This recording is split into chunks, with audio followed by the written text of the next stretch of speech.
Кыргыз жеринин кол жаратылышы, Берметти ысык көл жана Ала тоонун элеси түшүрүлгөн сүрөттөр Шарабидин Матисаковго таандык. Көргөзмөгө илинген сүрөттөрдүн арасынан сүрөттөөчүнүн бала кездеги тарткан алгачкы портреттеринен тарта эл аралык сүрөт көргөзмөлөрдө сыйлыктарга татыган эмгектери бар. Бул сүрөт сүннөт той деп аталат. Бул жерде ошо сүннөт тойдо мындай музыканттар келип, ойноп, бийлешип, анан кийин кандайдыр бир майрамды көрсөткөнмүн да, майрам бул. Сүрөтчү ар кандай кооздукту май буюк менен кагазга түшүрүп гана чектелбей, ал сүрөт искусствосунун бир канча тармагынын мыктысы. Тартымдарында турмуштагы чыныгы элестерди камтыганга басым жасайт. Көп улуттуу элдердин достугун, ынтымактыгын бекемдеген сүрөттөрү бир канча сынактарда алдыга чыккан.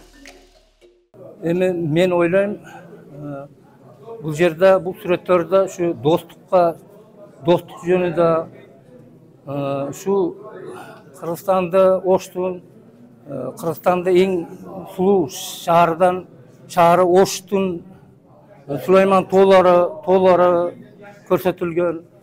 Андан тышкары акырат жөнүндө тартылган сүрөттөр бар.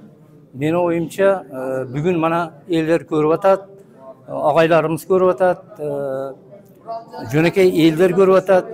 Ушу сүрөттөрдү көрүп, эл баалайт деген оюм бар.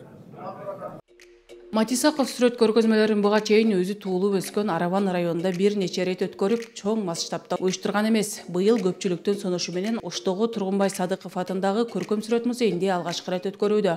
Анда сүрөтчүнүн 100дөн ашуун эмгектери көрүүчүлөргө тартууланды. Көргөзмөгө негизинен ал дээрлик 40 жылдын ичинде жаралган жумуштарын ар түрдүү этаптарда коюп атат да, бирок жарымынан көбү акыркы 5-6 жылда жараткан чыгармалары негизинен мондай чоң размерде жаңы техникада жаңы темаларды алып чыгып атат да, жашоого назарга, элдин назарына салып атат. Анан азыр көбүнчө мына композицияларын карап көрдүк, композицияларында көбүнчө баягы философиялык ойлор өтө мындай маңыздуу берилген да. Көпчүлүгү эле ошо композициялык жактары ошондой ойлор менен камтылган да. Шарабидин Матисаков алдыда Ташкентте өтүүчү эл аралык сынакка даярданып жатат. Ал достук темасына шайкеш келген эмгектерин алып барууну көздөдө. Сүрөтчүнүн жалпы 1000ден ашуун эмгектери бар.